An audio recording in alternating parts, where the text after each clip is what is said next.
أعوذ بالله من الشيطان الرجيم. بسم الله الرحمن الرحيم. بسم الله ما شاء الله ما كان من نعمة فمن الله. الحمد لله حمدا وشكرا لله، والصلاة والسلام على من لا نبي بعده سيدنا محمد وعلى آله وصحبه ومن والاه. رب اشرح لي صدري ويسر لي أمري واحلل عقدة من لساني يفقه قولي، ولا حول ولا قوة إلا بالله العلي العظيم. وبعد. السلام عليكم ورحمة الله تعالى وبركاته. الحمد لله والشكر لله. Segala puji bagi Allah Subhanahu wa ta'ala yang telah mengurniakan kepada kita hidayah dan taufik, serta mengurniakan kita bermacam-macam nikmat. Jikalau kita bandingkan seluruh nikmat itu dengan amalan dan ketaatan kita kepada Allah, maka tidak akan pernah sebanding. Selawat dan salam atas junjungan besar Nabi Muhammad sallallahu alaihi wasallam dan ke atas ahli keluarga baginda, para sahabat, orang-orang yang mengikut jejak langkah baginda hingga ke hari kesudahan. Tuan-tuan dan puan-puan yang dirahmati Allah sekalian, pada minggu yang terdahulu kita telah sampai kepada ayat yang ke-216 dalam suratul Baqarah, di mana pada minggu yang lalu kita telah membicarakan tentang kewajipan berperang di jalan Allah Subhanahu wa ta'ala. Dan itu juga suatu yang diwajibkan oleh Allah ke atas kita. Kutiba alaikumul qital wa huwa kurhul lakum. Telah ditetapkan ke atas kamu. Siapa yang menetapkan? Yang menetapkan adalah Allah Subhanahu wa ta'ala. Alaikum, ke atas kamu. Siapa kamu? Siapakah yang diwajibkan, disyariatkan untuk berperang di jalan Allah? Itulah orang-orang yang beriman. Jadi taklif ataupun syariat ni ditujukan kepada orang yang beriman, tidak ditujukan kepada orang yang tidak beriman. Padang lah gitu. Orang Islam berat kena bayar puasa, kena perang, kena gaji, belajar, kena belaka. Orang dok beriman relax je. Kita mungkin fikir gitu. Dak taklif adalah beban yang diberikan oleh Allah kepada hamba-Nya yang dikasihi. Siapa yang dikasihi? Hamba-Nya yang beriman. Kita biasa duduk dalam organisasi, jabat ke, niaga ke, dalam bisnes ke, hatta pergi ke laut sendiri pun diagang ke, ada anak awak-awak ada belaka. Jadi orang yang disayangi ni biasanya diberi banyak kerja. Ada orang yang tidak disayangi, orang tak suka, orang tok dia dalam bilik yang suhu rendah, kita panggil bilik beku. Gaji jalan, kerja tak beri. Jadi sebenarnya yang diberikan banyak tugasan tadi ialah orang yang dikasihi. Sebab itulah kita orang beriman, walaupun ikut tabiat kita. Tabiat ni iaitu sifat asal kita. Tabiat kita kata minggu lepas mari daripada tabak, iaitu dia cetok. Daripada cetok tu, tabak kita dia panggil cetokkan kita. Jadi tabiat mari benda hak Tuhan buat asal, sifat asal kita. Tak ambuh benda berat, nak benda ringan. Tidur ke bayang, nak tidur lagi. Awak pilih nak tidur ke nak bayang. Sifat asal nak tidur. Tengok sakit hati sungguh tengok apa orang kafir bangun pukul 10 hari Jumaat, hari Ahad. Kita Allah, orang nak cerah tanah lagi 5:30 bangun dah pergi sembahyang subuh. Kalau dak 5:30 pun nak habis subuh lele pun berlari kau pergi bilik air. Pasal berat. Tengah orang dak Islam kadang-kadang orang kafir tengah sedap tidur. Jadi kesa berat. Tapi berbandang tadi mari dia kasih sayang. Dia beri tugas, dia beri syariat, dia beri taklif berbandang kerana kasih sayang. dah kasih sayang mana? Sebab taklih tadi akhirnya keuntungan balik pada kita. Kita sembahyang ke dok sembahyang, tak ada untung rugi bagi Allah. Kita pergi perang sabilillah ke, duduk rumah relax ke, tak? Kita pakai kembang suruh bini kita pergi perang, biar pergi perang kata aku malah, tak ada benda. Tapi kebaikan tadi mari pada kita, dan keburukan ke dia pun mari pada kita juga. Jadi Allah tak rugi sekepeng pun kalau kita tak pergi perang, kita tak sembahyang, tak rugi sekepeng. Tapi diberi bebanang tadi, nah, bila orang kerja lebih boleh apa tahu, nah, kerja lebih dah ada bilik sejuk saja, tak boleh gerak, nah, gitu. Tapi Tuhan dalam bab pilihan agama tidak ada paksaan. La ikraha fid din, tidak ada paksaan bagi beragama. Ni banyak orang-orang ni dia cakap bab ni, nah, orang kata pakai tudung, tidak ada paksaan lah agama. Nah, pakai tudung, dia mari ada doktor lah, pemikiran lah, tinggi lah. Nah, dia cakap, dia kata tidak ada paksaan dalam agama. Tu suruh buat benda macam-macam hal, tidak ada paksaan, balik asal. Nah, dia kata asal tak ada paksaan agama ni. Betul, tidak ada paksaan dalam memilih beriman ataupun tidak. Kalau orang tu tak beriman, tak, maknanya kalau beriman segar, kalau tak beriman demam kura-kura lalu, kakak, tak ada. Bahkan orang tak beriman segar mega kadang-kadang. Itu menunjukkan bahawa Allah beri pilihan. Nak beriman, tak mau beriman, tu atas manusia. Tapi bila dia telah pilih iman, maka dia kena ikut landasan iman, cara hidup orang yang beriman, hukum hakam orang yang beriman. Dia kena tak ada orang suruh kita pergi periksa sekolah, tak mau periksa sudah. Tapi bila kita pergi sekolah, kena ambil periksa, kena bagi cukup pergi universiti, kena cukup kehadiran, kena ikut belaka. Sebab apa? Sebab kita nak lulus berjaya, kita nak berjaya akhirat, kita pilih iman. Bila pilih iman, wajib selalu atas orang beriman ni apa yang telah diperintahkan oleh Allah Subhanahu Wa Taala. Nah, jadi bila Allah beri perintah tadi, itu beri perintah ni kepada orang yang hamba yang dikasihi. Siapa hamba yang dikasihi? Ialah orang yang beriman. Orang tak beriman tak kena taklif. Nah, tak disyariatkan. Kalau dia tak Islam, dia pergi puasa dulu. Puasa boleh pahala tak? Tak boleh. Tidak dikira syariat. Kalau dia tak Islam, dia pergi haji, tak masuk tak boleh. Tak. Dia bayar zakat. Saya nak bayar zakat. Dulu ada kisah, ada 2-3 orang bukan Islam pergi ke pusat zakat, dia nak bayar zakat. Sebab dia kata boleh potong income tax. Tak. Zakat dia keluar, kalau dia boleh keluar pun, adakah itu sebagai ibadat? Tidak. Dia tidak taklif. Jadi bila disebut oleh Allah alaikum, ke atas kamu, iaitu orang-orang yang beriman, orang-orang yang percaya, orang-orang yang yakin dengan apa yang Allah tulis dalam Quran. Hak tu sebenarnya kutiba alaikum telah ditetapkan, difardukan kepada kamu al-qital wa huwa kurhun lakum. Secara tabiinya kita semua sama saja berfikir bahawa baloh perang ni benda tak molek.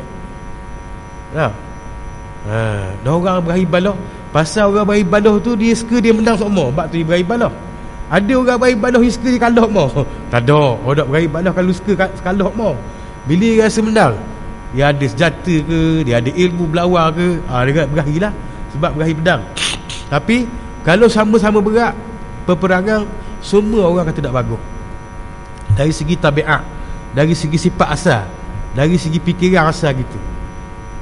Hanyalah orang putih, orang hitam, orang kelabu, tak? Tanya orang minyak ke, tanya belaka, perang ni tak molek belaka. Tak? Tapi Allah kata molek. Tak?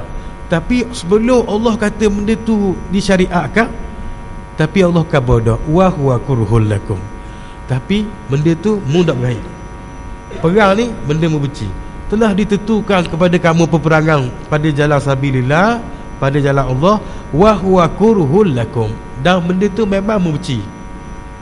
Benci dari segi akal, bukan benci dari segi perintah. Dah bila Tuhan perintah, berakhir lalu berakhir selalu. Asal tak berakhir, memang tak berakhir. Nak berahi benda habis harta anak pinak. Ada seorang non-Muslim tanya. Dia kata, "Apa orang Islam ni pergi tolong saing-saing dia pergi perang, tinggal keluarga, tinggal anak pinak."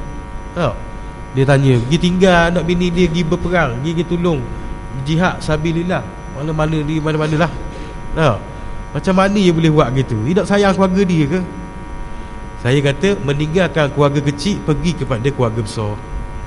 Kerana orang Islam itu, orang yang beriman tu bersaudara. Persaudaraan iman dia tidak akan putus. Persaudaraan lain dia akan putus. Kita bersaudara kerana harta, tak kena kira cara balas. Keluarga boleh tetap bagi harta tak betul. Satu untuk kau, satu dua untuk aku. Jadi balas tetap lalu. Tetap. Masa ayah ada baik, masa mak ada baik. Tapi bila tak ada, jadi balas harta. Dan dia tak cara gitu. Dia dok kira pun salah dak. Balas, putus keluarga, putus benda-benda persahabatan. Tapi innamal mu'minu la ikhwatu. Sesungguhnya orang-orang mukmin itu, kata saya, orang mukmin itu ikhwah. Orang-orang mukmin ni dia bersaudara. Dia kena, dia adik-beradik. Saya saja nak tinggal kampung halaman, nak pergi perang, nak pergi berjihad. Otak kata tak betul, tapi syariat kata benda tu dijamin. Orang yang mati syahid tadi tidak dihisap. Tidak akan dihisap mati dia tadi. Kalau ada hutang nak boleh kau hutang nak boleh kau kena selesai kau lah.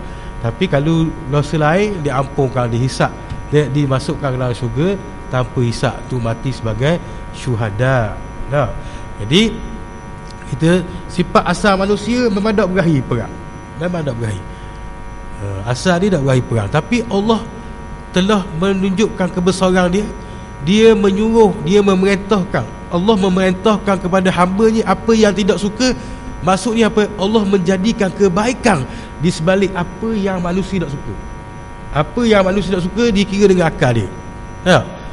Dikira akal tak betul. Tapi Allah suruh dia buat benda tu sebab Allah membuat kebaikan di sebalik apa yang diperkirakan oleh akal manusia. Jadi itulah yang kita bahawa apa-apa kalau kita nak pakai akal, banyak benda. Dah apa kena bayang? Dah berapa bayang subuh 2 rakaat je? Berapa dak 3? Dah subuh pukul 5 kan? 5 rakaat dah. Banyak pertikaian kalau kita nak pertikaian. Tetapi orang beriman tidak cara benda tu. Dia tanya, dah nak sembahyang mana? Sallu kama ra'aitumuni usalli. Tengok bayanglah kamu seperti mana aku sembahyang, kata Rasulullah. Dah. Minggu lepas bila sebut tentang infak harta, dia tak tanya dah buat apa kena infak. Dah, dia tanya dah infak ke mana Rasulullah. Terus Allah turun perintah suruh infak, suruh belanjakan harta pada jalan Allah Subhanahu Wa Taala. Tu bukan tanya buat apa, tapi tanya nak buat ke mana, nak buat lalu. Nak sembahyang ke mana, puasa ke mana. Hak tu yang kita kena gaji fardu ain tu. Pasal kita tahu puasa tu wajib. Dah nak puasa ke mana? Kena pergi gaji. Kita tahu sembahyang tu wajib. Dah nak sembahyang ke mana? Kena belajar. Kena pergi belajar. Jadi nak guana, nak buat guana. Itu pertanyaan orang mukmin, bukan buat apa. Dah buat apa gini? Dah buat apa gini? Orang Yahudi, bila Nabi Musa kata Allah suruh mu sembelih lembu, dia kata mu main-main ke? Qalu atatakhizuna khuzwa. Mu main-main ke? Dak kabur buat apa tiba-tiba suruh sembelih. Dak. Jadi itu lain. Pertanyaan orang mukmin lain. Jadi ini khusus bagi orang mukmin untuk keluar berjihad bila masa diperlukan, sampai masa dia. Jika dicerobohi, jika diancam agama dia dan semua sekali, maka boleh berkeluar jihad.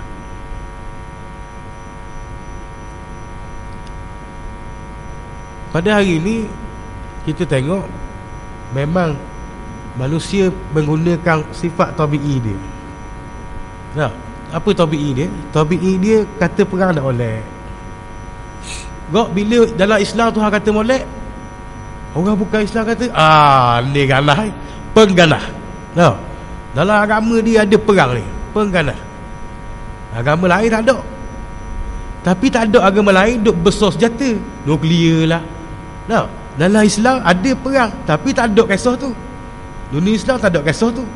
Dunia orang kata tak ada peperangan, tak baik bala, dia duk besar senjata. Yahudi serang Palestin dengan dia, dengan mata peng lepo gitu peng. Tak. Dengan bom, dengan senjata. Amerika masuk negara Iraq, masuk Afghanistan. Dia tak lepo peng, bukan mata panel. Tak. Dia duk kata gitu. Jadi kita pakai nilai akal kita, sehingga kau orang kita ni bila belajar banyak sangat berfikiran tinggi katanya, tiba-tiba balik kepala otak pakai spek tebal, banyak agak mikir. Tak ada ni Zimbabwe, bukan Malaysia. Kan kena sambang lagi susah pula. Tak sebut nama orang ni. Nah, contoh banyak sangat mikir ni, tiba-tiba balik, kita tak perlu perang, tak molek. Nah, jadi kita kena sentimen tadi kita mainkan. Orang kata bila sebut Islam ni peganah. Sampai keluar satu istilah di London, di England, dia sebut Islamophobia. Nah, satu Islamophobia ni fobia kepada Islam. Bila nampak Islam perang mo. Bila nampak pakai piah dia set detok ni. Nah. Ni set bunuh ni pakai piah pakai serban ni. Jadi takut pada Islam. Sebab dicanangkan benda gitu. Padahal dalam peperangan pun ada adat, tak boleh bunuh orang tua, tak boleh bunuh orang puang.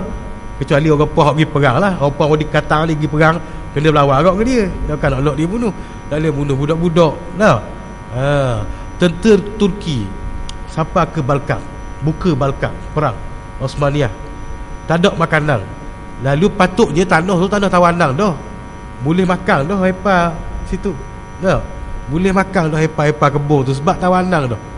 Tapi dak, mereka ambil hepa-hepa, mereka tinggal duit di umbi tu. Beri ke tuang-tuang dia balik. Dah. Jadi betapa halunya perang. Sebab tu bila Islam buka Balkan, orang masuk Islam. Bila buka Syam, Syria, tanah Syam, orang-orang agama lain masuk Islam duyung-duyung. Sebab dia tengok betapa indahnya Islam. Tengok perang pun. Kalau perang kerana marah gasang, tidak boleh apa-apa. Mari-mari tengok orang yang gelar kita. Gelar-gelar, kita marah, kita tikam. Tak boleh. Tak boleh pahala jihad. Tapi di keluar jihad tadi, keluar perang bukan sebab dia. Sebab perintah daripada Allah mempertahankan agama, maka dia jatuh jihad. Gitu. Bukan kalau nak marah.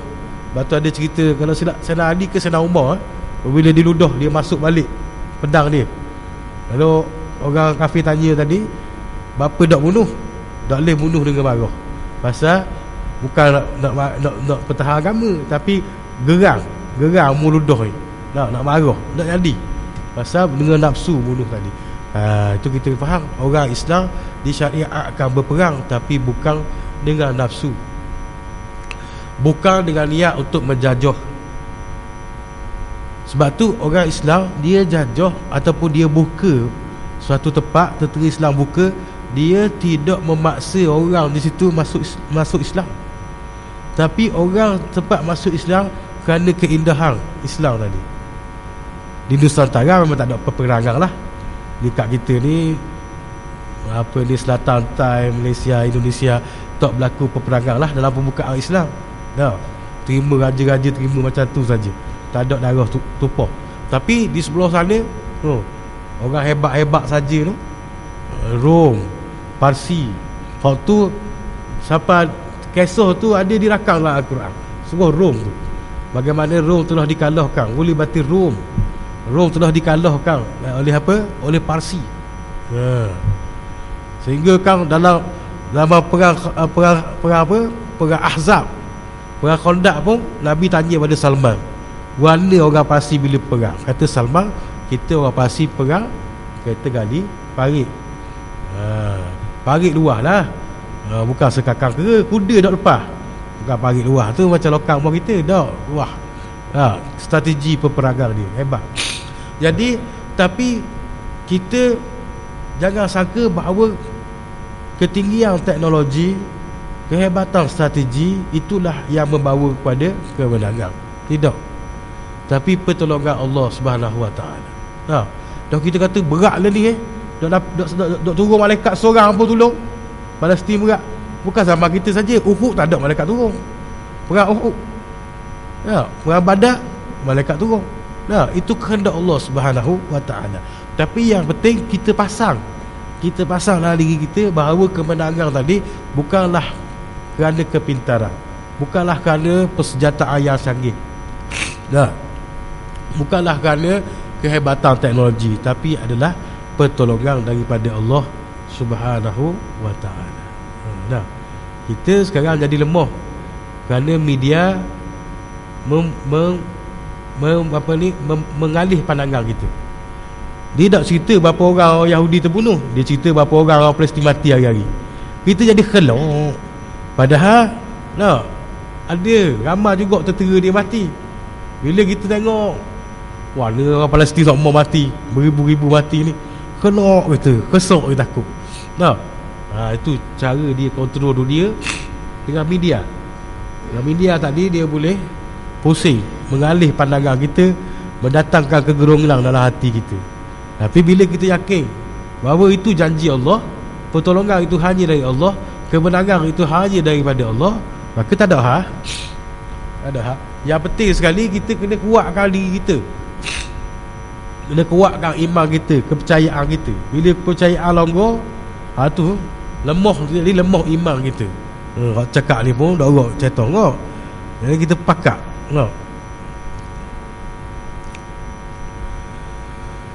Asa an takrahu syai'an wa huwa khairul lakum. Asa ni moga-moga, iaitu dia panggil fi'lur raja'. Kalau bahasa Arab tu orang belajar nahwu lah. Maknanya dia panggil asa ni mudah-mudahan ataupun harapan, berharap pada pihak kita. Kalau benda ni mari daripada pihak Allah, maka benda tu sungguh gitu, bukan moga-moga. Benda tu sungguh. Sebab Allah nak berharap siapa lagi? Kita memang berharap pada Allah. Tapi kataan tadi asa bukan maksudnya moga-moga situ. Maksudnya sungguh apa yang membenci tadi bawa kebaikan kepada kamu. Kita mengukur satu benda baik buruk dengan kadar fikiran kita. Padahal akal kita selalu didorong oleh nafsu. Akal memang membantu kita menjaga diri kita, menimbang buruk baik. Sebab tu akal daripada iqal, iaitu benda yang ikat kaki kita. Itu nak pergi jauh tak boleh. Nak pergi jauh tak boleh sakok. Macam orang beli burung denak, nampak tak nak serang, lain nak lari ni, ikat kaki. Jadi itu iqal. Sebab tu orang Arab panggil hok buh atas rebang tu ega tu kan. Iqal, diikat tu. Jadi asal tu mari kata akal tu daripada benda tu, benda yang ikat kita, timbang sistem pertimbangan dalam diri kita, menimbang baik buruk untuk kita buat. Buruk tak buat, baik buat. Asal. Tetapi apabila kita ni dibelenggu oleh nafsu kita, maka akal tidak lagi menimbang baik buruk, tapi bagaimana untuk menyelesaikan nafsu. Tiap-tiap hari mikir nak piti. Tengoklah TV cerita pun orang ropok banyak piti. Tengok ni gangster banyak piti. Lama-lama lintasan tadi, bila kita lock masuk dalam diri kita, kita layang dia, turuk dia, otak mikir dah nak ropok ke mana. Dia tak mikir dah boleh ke tak ropok ni. Tu pakai awal. Tapi bila nafsu kita menguasai, dia mikir nak ropok ke mana. Jadi ilmu penting. Dia gali ikut bawah, tubik-tubik tempat sipar pitih. Maknanya apa? Dia pernah berlaku satu hari raya, saya lupa tahun bila, dia buat baki pilih bomba. Dia korek kat bawah tanah tu tubik bilik wang, bilik duit bank. Bilik simpanan duit bank. Orang mari buka lepas raya tak ada pitih. Jadi maknanya apa? Itu dia punya kepintaran yang hebat, akal yang hebat. Tapi akal bukan timbang baik buruk. Akal nak merealisasikan nafsu. Dia mesti ada pelang. Dia mesti ada pelang. Lepas pelang dia ada kopah. Lepas dia ada kopah, dia mesti ada peralatan gali. Kalau dia tak ada pelang, tak ada kopah, dia gali saja, takut pergi bank sekali lagi. Bank tu berjeruk lah dia. Tu bank tu orang tak ambuh tu, bank tu. Tak. Bank tu tak gula. Mesti dia ada pelang latar, dia ada kopah, dia ukur, gali, sak sebiji, masuk tepat dalam bilik. Maknanya akal bukan lagi mempertimbangkan baik buruk, tapi akal fikir macam mana nak selesai nafsu. Sebab gejolak nafsu tu kuat, sehingga dia mendorong akal. Tapi sebab itulah kita mengukur kebaikan tadi, kebanyakan kita pada sifat asal dia, kebaikan kita fikir benda yang baik bagi nafsu kita. Tidur dengan bayang, mana baik? Sekarang ni kita kata baik sembahyang lah, sebab kita ikut perintah Allah. Tapi kalau asal, baik tidur. Baik tidur rehat. Pukul 4 pagi tengok bola Piala Dunia, tak ada masalah. Nak bangun sembahyang tahajud, ketul berat lah, macam lori ada atas tubuh nak dia bangun. Tapi kalau Piala Dunia baru nak start, Jurembah baru nak bincang, baru bak buka TV dah, buat air kopi apa bergadang dah. Habis bola pukul 5 tidur mula dak main subuh sekarang. Bukan orang sini orang kat lain Jadi kita ukur baik buruk tu atas kandok kita. Inilah yang berlaku di zaman sebelum Islam, era sofistok dia panggil. Sofis. Dia boleh ukur kebenaran tu ikut perspektif dia. Kalau dia curi makanan orang, dia boleh berdalil, dia kata saya kena curi makanan dia. Nanti lepas daripada hukuman. Itu zaman kebenaran tadi, duk fikir hak kehendak diri, duk fikir atas akal nafsu. Katakan sebelah masjid ni ada tanah boleh minta. Saya minta, ada seorang lagi, Tok Imam minta sekali. Tok Imam boleh tanah tu. Dia kata, ya Allah, adil je mu ya Allah. Dan saya nak katakan dia, saya nak katakan saya tak boleh. Jadi kita tidak tahu apa yang kita tak suka tu bawa kebaikan. Sebab tu salah seorang daripada Syekh di Mesir, dia kata kadang-kadang kita tengok orang rombok rumah, orang yang pandang dengan mata nafsu, dia kata cerdik sungguh, siap-siap comel jadi rombok rumah. Tu orang tengok dengan mata hati, tengok dengan mata nafsu dia. Tapi orang tengok memandang pada hikmah, tengok pada kebesaran Tuhan, dia tengok Allah nak besar pula rumah dia, nak renovate pula rumah dia. Dia dapat kot lain. Itu juga orang bila dapat musibah, wala ni kena musibah mak. Nasib baik ayah aku tak beri nama aku musibah. Berat sangat kena musibah tak mak. Padahal bila orang mati kepada Allah, dapat musibah ni, satu benda yang special, satu yang istimewa bagi dia. Sebab apa? Orang dalam musibah, dia dapat nikmat munajat. Kalau tengah susah, tidur malam kejut, mayar tahajud, mayar ajak, dah cukup kita repetif pula makan pula surah khabar Tok Imam tolong mayar ajak saya. Tai susah, dekat dengan Allah, mayar cukup waktu nak pergi sembahyang Jumaat sokmo, baca Quran nitik air mata, mari zu. Tai susah, gak saya senang, cukup belaka, makan cukup, bini ada, anak ada, semua sekali nak. Berat nak bangun berat. Sebab tu kalimah tauhid tu senang sebut, tapi nak melaksanakan dia berat. Inna sanulki alaika qaulan sakila, kami akan ajarkan pada kamu satu perkataan yang berat nak melaksanakan. Nak sebut la ilaha illallah, orang tak beriman melambak, dia tiru orang Melayu latah. La ilaha illallah mu lama nak bagi sini kedaku. Nak kata dia beriman. Dia latah gitu, dia ajuk orang Melayu cakap. Latah pun Allah, kena hak duduk di batu akik ke, duduk di tiru ke tau. Latah pun Allah, cokek dia tu Allah bunyi. Dia nak bunyi benda lain. Jaga. Jadi kita buat ukuran tadi dengan akal nafsu kita, tetapi Allah menunjukkan kebesaran dia, bahawa dia menentukan kebaikan bukan atas ukuran akal kita, tapi atas ilmu Allah. Allah tahu apa yang sudah berlaku, sedang berlaku dan akan berlaku. Itulah besarnya ilmu Allah. Di sebalik kita rasa benda ni baik, tapi bawa keburukan pada kita. Di sebalik seketika kita rasa benda tu buruk untuk kita, tapi bawa kebaikan kepada kita. Tahu? Kita tengok pokok pelang so, kita tengok tuan ni duk gaji, duk kerak-kerak. Allah kata lama ni tandang ni kerak gitu je. Tahu? Tuan ni nampak kayak gitu tunah, bertunah baru rendang. Oh, buah pun senang ambil. Nampak kot lain. Tahu? Kita tengok, oh warna ni pokok besar molek dah, jadi kerak situ, kerak sini. Nampak kot lain. Jadi itu tumbuh kot lain. Jadi orang yang tenang hati dia tadi, apabila disikap dalam hati dia hikmah satu benda, Tuhan nak beri nampak dia hikmah di sebalik benda yang nafsu dia kata tak jadi ke ni, ada molek. Tapi bila Tuhan sikap hikmah, ya dah, nampak selalu dah. Itu dah dipanggil kemanisan dalam tekanan.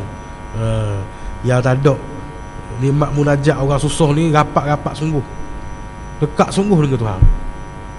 No, mati esok dulu dah, orang rapat molek, susah. No, tapi kalau senang, relax Bandar suka je pakai cerah. Bandar tengok raja lawak je. Tapi kalau susah, tengok raja lawak tak suka. Baca buku gila-gila lagi. No, orang baca buku kelakar, kartun kelakar tu, komik tu, suka. Suka. Kita tengok susah, kita baca, tu baik mata, tak kelakar, tak ada benda. Pasal hati sudah susah. No, bila hati susah dalam musibah, benda yang nak baik, kita rasa nak baik bagi kita pun rasa sedih. Gitu juga banyak syariat lain, bukan perintah saja, sembahyang, puasa semua, bagi asal kehendak nafsu kita tidak bertepatan. Tapi ada yang bertepatan dengan kehendak nafsu kita, tapi diberikan oleh Allah, disyariatkan oleh Allah. Kahwin, kita buka puasa awal, tu kehendak kita lah. Derah kita sahur lewat, nak simpan makanan tadi lama sikit tahan, itu bertepatan dengan kehendak kita lah. Tapi kebanyakan apa yang Tuhan syariatkan tu, dia melawan arus nafsu kita. Sebab tu ibadat tu berat. Bukan sebab dia berat benda, sebab dia canggah arus nafsu kita. Sembayang fa innaha lakabirah, solat tu berat, tapi bagi orang khusyuk tak berat. Illa alal khashiin. Nabi pun kata, Nabi nak sembayang, Nabi suruh Bilal qomat dengan bahasa lain. Nabi suruh Sayyidina Bilal qomat. Apa Nabi kata? Nabi kata arihna biha ya Bilal, rehatkan kita dengan ya wahai Bilal. Ataupun dalam riwayat lain sebut arihna bis solah, rehatkan kami dengan solat wahai Bilal. Maknanya bagi orang sampai tahap tu, solat tu jadi gegang. Jadi perintah Allah hak berat ni, perang ni, dia jadi gegang. Jadi gegang. Sebab tu dalam perang Ahzab, kita cerita pada minggu-minggu tu dahulu, banyak tentera ni bersatu, kafir, Quraisy, Yahudi, semua bersatu nak serang Madinah. Berat, debur, sampai zulzilu, ketor takut tang. Bukan ketor sejuk macam 2-3 hari baru ni. Tu tak ketor tu ketor sejuk. Ni ketor orang tu panggil sejuk perut. Sejuk kok, sejuk perut, bukan sejuk tubuh ni. Takut tang. Buat Nabi perintah buat parit pula. Buat parit pula, batu situ kan. Orang pernah sapa di tempat tu, tengok tanah berbatu apa semua. Bukan tanah liat, bukan pasir debu, berbatu, berat. Tapi Nabi sebut hak benda akan datang. Lalu sahabat jadi gegang. Nabi sebut akan datang. Apa Nabi sebut? Allahumma innal aisha aishal akhirah. Dari riwayat lain ada Nabi sebut Allahumma la aisha illa aishal akhirah. Allahumma innal aisha aishal akhirah. Ya Allah, tidak sesungguhnya kehidupan yang sejati itu adalah kehidupan akhirat. Fansuril ansara wal muhajirah, maka bantulah ya Allah orang-orang muhajirin dan orang ansar, tolonglah. Lalu sahabat jadi kuat, gali, semangat. Sebab apa semangat? Sebab tengok tu orang belakang, tengok orang sini berat, memang berat tengok depan mata, tapi tengok orang belakang dia jadi gegang sebab yakin dengan hak dia Tuhan janji dah. Sebab tu kita nak buat sesuatu tadi, Nabi suruh kita para sahabat pun buat, ulama-ulama pun buat. Itu sembahyang istikharah. Nah, satu keputusan kita rasa baik, comel dah, buat kira kok ni jadi, buat kira kok ni jadi. Habis dah fikir ni. Nah, last sekali kita fikir, kita tahu hak kita fikir tu nak turut buang laut saja. Mana bahasa bukan nak kata gitu, tapi tak ada sabit pun pada takdir. Hak kita fikir, kita koyak, kita jumpa sahai-sahai minta pandangan reka kot kertas gini 10,000 sebulan, 20,000 sebulan. Itu hak benda nak buang laut belaka. Pasal apa? Pasal tidak ada musyarakah, tidak kait pun dengan takdir Allah, nak takdir kita jaya ataupun tidak. Tapi atas usaha kena buat, kena fikir, kena racang. At-tadbiru nisfu ma'isyah. Tadbir itu separuh daripada kehidupan. Hidup pada tadbir litang pukang. Jadi kita catur, kita reka semua sekali, akhirnya kita serah pada Allah kebaikannya.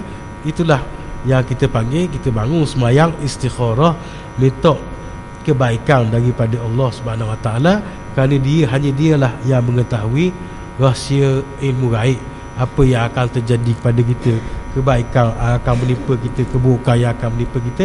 Innaka anta allamul ghuyub, sesungguhnya kamu ya Allah, hanya kamulah yang mengetahui rahsia-rahsia perkara gaib, kita tidak tahu. Jadi kita masa pun tidak mengizinkan, jadi kita takut dulu di sini. Mudah-mudahan apa yang kita perkatakan pada hari ini, walaupun sedikit, diberikan manfaat oleh Allah kepada kita di dunia dan di akhirat. Saya mohon maaf kalau ada kesilapan pada penyampaian dan segala-galanya. Aku lu qauli hadza astaghfirullah li wa lakum. Wassalamualaikum warahmatullahi taala wabarakatuh.